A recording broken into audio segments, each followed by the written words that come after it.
బాపట్ల పట్టణంలోని ND హోంలో యానాదుల youth federation ఆధ్వర్యంలో జిల్లా కార్యవర్గ సమావేశం జరిగింది. ఈ సమావేశంలో బాపట్ల పట్టణ సీఐ రాంబాబు పాల్గొన్నారు. ఈ సందర్భంగా రాష్ట్ర అధ్యక్షులు ఎందెట్టి వెంకట సుబ్బయ్య మాట్లాడుతూ రాష్ట్రంలో యానాదులు అధిక సంఖ్యలో ఉన్నప్పటికీ ప్రభుత్వం వారికి గుర్తింపు కార్డులు మంజూరు చేయకపోవడం వల్ల అనేక రకాల సాంఘిక పథకాలు అందడం లేదని పేర్కొన్నారు. ఈ సమస్యలపై సమావేశం చర్చించారు.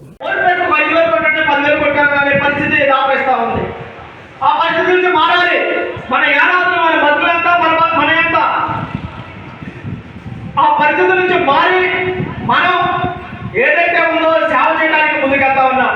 సేవ చేసినప్పుడు వాళ్ళకి కనుక ఏదైనా కానీ లాభం వస్తే ఆ లాభంలో కొంత అమౌంట్ మన సంఘానికి కూడా ఇచ్చేటటువంటి వెసులుబాటు ఆ యొక్క లాభం పొందినలకు ఉండాలని కూడా ఈ సందర్భంగా మీ అందరూ కూడా తెలియజేస్తా ఉన్నా. ఈ రకంగా మన సంఘం ముందుకెళ్ళింది.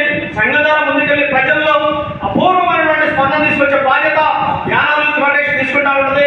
ఏ సమస్య ఉన్నా సరే మీరు మా నెంబర్లంతా అన్ని నెంబర్లు మీ దగ్గర ఉంటాయి. మీరు ఫోన్ చేయవచ్చు. ఈ సందర్భంగా తెలియజేస్తా ఉన్నాను. మరి ముఖ్యంగా ఈ రోజున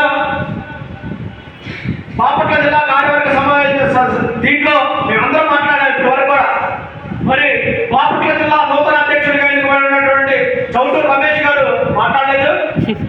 ఈ కార్యక్రమానికి ముందు చౌటూరు రమేష్ గారు ముగించి మాట్లాడి